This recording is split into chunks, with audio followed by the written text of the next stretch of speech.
Most people think dementia is all about memory. You forget names, you misplace your keys, you can't remember what you had for breakfast. But here's the thing, in my clinic, I get another question just as often, and it usually comes with a worried look. "Doc, why can't Dad focus like he used to?" My mom starts telling the story, but halfway through, she just drifts.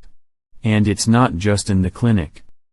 I've had people stop me at the grocery store, in the coffee line at a Dunkin', even in the parking lot at Walmart, always with that same puzzled tone. They expect me to talk about memory, but what they're describing is something different: trouble concentrating. It can look like zoning out in the middle of a conversation, getting lost halfway through a recipe, or staring at a to-do list and not knowing where to start. And sometimes, those focus changes show up before the more obvious memory problems. That's what we're talking about today: why dementia affects concentration and focus, what it looks like in everyday life, and what you can do to make that road a little smoother for your brain or someone you love. Here's something most folks don't realize: memory and attention aren't the same thing, but they're best friends. Think of attention as the front door to your memory. If that door's stuck, broken, or half-closed, a lot of important stuff never makes it inside. I like to use this analogy: your brain's like a camera. Memory is the photo. Attention is the lens. If the lens is foggy or pointed in the wrong direction, the picture's going to be blurry, no matter how fancy the camera is. That's why people with dementia often seem forgetful, when in reality, part of the problem is that they couldn't focus long enough to take the picture in the first place. I had a patient, Mark, who swore he was losing his memory. We did a little test. I told him 3 simple words: apple, car, blue. But instead of repeating them, he glanced at the clock and asked me a question about my watch. When I asked for the 3 words later, he couldn't recall any. It wasn't that his memory failed, it's that his attention never locked in on those words to begin with. That's what dementia can do: it makes it harder to filter out distractions and keep your mental spotlight on one thing at a time. And to understand why, we've got to take a quick trip inside the brain and see what's going on in the attention system itself. Your ability to focus isn't just willpower. It's an actual network inside your brain, a team of regions working together to filter distractions, keep track of tasks, and shift attention when needed. At the front, you've got your prefrontal cortex, the CEO of your brain. It decides what gets priority right now. Toward the top and back, there's the parietal lobe, kind of like the air traffic controller, helping you switch your mental runway from one plane of thought to another without crashing. Here's the problem: in dementia, especially Alzheimer's disease, the communication lines between these areas start to break down. It's like trying to run a company when the CEO's phone line keeps cutting out and the air traffic controller's radar is fuzzy. I once worked with a retired teacher named Janet. She told me that grading papers used to be second nature. She'd zip through a whole stack in one sitting. But now, she'd start marking a few essays, then suddenly find herself standing in the kitchen, unsure why she'd even left her desk. Her brain's attention system was dropping the signal mid-task. That's why dementia can make something as simple as following a conversation feel like juggling 3 balls while someone keeps turning the lights on and off. And before you see the big, obvious symptoms, there are usually little, quiet signs that show up first. The earliest signs of dementia messing with focus are often so small, people just chalk them up to being tired, busy, or getting older. It might be someone who used to finish every crossword puzzle now leaves half the boxes blank. A friend who once told the funniest, long-winded story suddenly loses the thread halfway through. Or a person who loved reading the Sunday paper now skims a few headlines and puts it down. One of my patients, Phil, loved woodworking. He'd spend hours in his garage making furniture, never missing a measurement. But his wife noticed he'd start a project, walk away to grab something, and come back later, not remembering where he left off. At first, They thought it was just normal forgetfulness. But really, the problem was attention. He couldn't keep his mental spotlight on the task long enough to finish it.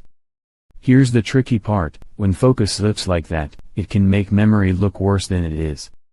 Because if you don't pay full attention when something happens, your brain never records it properly in the first place. Catching these little changes early matters. They're often the brain's quiet way of saying, "Hey, I'm working harder than I used to, pay attention to me." And sometimes, you see these signs most clearly in everyday places, like the grocery store, the bank, or the farmer's market. Every Saturday morning, Mr. Thompson, one of my longtime patients, would head to the local farmer's market. He loved it. Fresh peaches in summer, hot cider in fall, and he knew every vendor by name. Before, his trips were quick and purposeful. He'd bring a list, walk straight to the stands he needed, chat for a few minutes, pay, and head home. But one fall morning, his daughter noticed something different.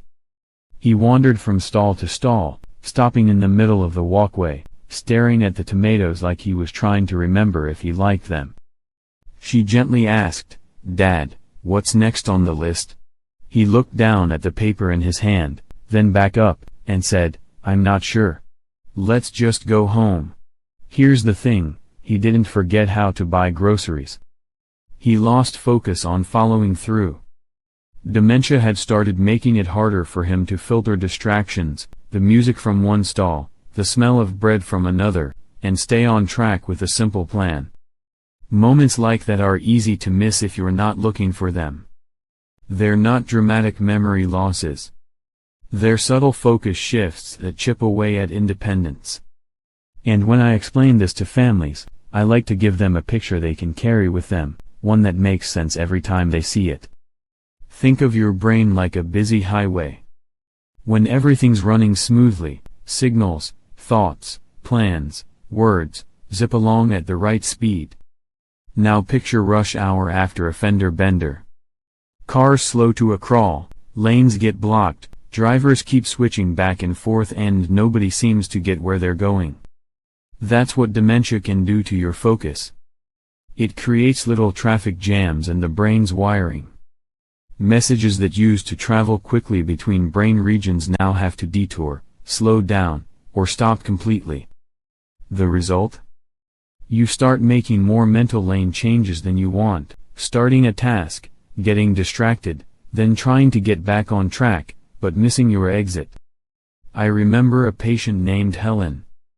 She was making her famous chicken soup when her daughter came over. Halfway through chopping carrots, Helen wandered to the living room to fold laundry. The soup pot sat on the stove, water barely simmering, and the carrots never made it in. It wasn't because she forgot she was cooking. Her brain's attention system hit a traffic jam and just couldn't get back to the kitchen lane in time. And these traffic jams don't just happen in the kitchen, they can show up anywhere in daily life. Which brings us to the everyday impacts you might notice if you know what to look for. When dementia starts affecting focus, it's not always the big things you see first. It's the little stumbles in everyday life that quietly pile up. It might look like struggling to follow a recipe they've cooked for years because the steps feel too much, starting the laundry, then finding wet clothes still in the washer hours later. Losing the thread of a conversation halfway through, skipping steps in a simple chore, like setting the table, but forgetting silverware, getting frustrated with tasks that used to feel automatic. I had a patient, Rose, who loved jigsaw puzzles. She told me she'd been off her game lately, not because she couldn't remember where the pieces went, but she couldn't stay with the puzzle for more than a few minutes. She'd wander off to check her phone or make tea, then forget she even had a puzzle in progress. These everyday slips are more than just annoyances, they are signs that the brain's attention system is struggling to hold the spotlight on one thing at a time. And while we can't reverse dementia, we can set up the day to help attention work as well as possible. It's about small, intentional changes, and that's what we'll talk about next. We can't flip a switch and make dementia go away, but we can make the brain's job a little easier. Think of it like walking on a hiking trail. You can't change the weather, but you can clear the path so it's not full of branches and rocks. Here are some small, realistic steps that help attention last longer. 1. Reduce distractions. Turn off the TV or radio during conversations. Background noise can pull focus away faster than you think. 2. Break tasks into smaller steps. Instead of clean the kitchen, try, wash dishes, wipe counters, sweep floor. One step at a time feels less overwhelming. 3. Use visual cues. Sticky notes, checklists, or a single item placed where it needs to be used can keep the brain anchored to the task. 4. Build and pause and breathe moments. Before starting something new, take a few slow breaths to help the brain reset. 5. Practice attention-friendly activities. Puzzles, reading aloud, or even listening to short podcasts together can gently train focus without pressure. I worked with a couple, Tom and his wife Linda. Linda would gently guide him through each step when they cooked together. She'd say, "Tom, let's just chop the onions first. No rush, no multitasking." Tom told me it made him feel less frustrated because he could finish something. These aren't magic tricks, they're just ways of giving the brain fewer traffic jams to deal with. And the first step to doing any of them is understanding that trouble focusing isn't laziness or stubbornness. It's the brain asking for help. When someone you love starts losing focus, it can be frustrating, sometimes even hurtful. They might walk away in the middle of your story or leave a task half finished, and it's easy to think they just don't care. But here's the truth, in dementia, these changes aren't about motivation. They're about the brain itself. Its networks are slowing down, its signals are struggling to stay on one track. Once families understand this, I see something shift. There's more patience. More willingness to adjust the environment, to slow the pace, to celebrate the little moments of connection that still shine through. I think of Mr. Thompson at the farmer's market. Even on days when his focus wandered, he still lit up when the peach vendor called his name. Those flashes of presence matter. They're worth protecting. So, whether it's turning down the TV during dinner, breaking tasks into smaller steps, or simply giving a little extra time for the brain to catch up, you're helping in ways that go far beyond the surface. You can't will dementia away, but you can make the road smoother for someone walking through it. And that starts with understanding.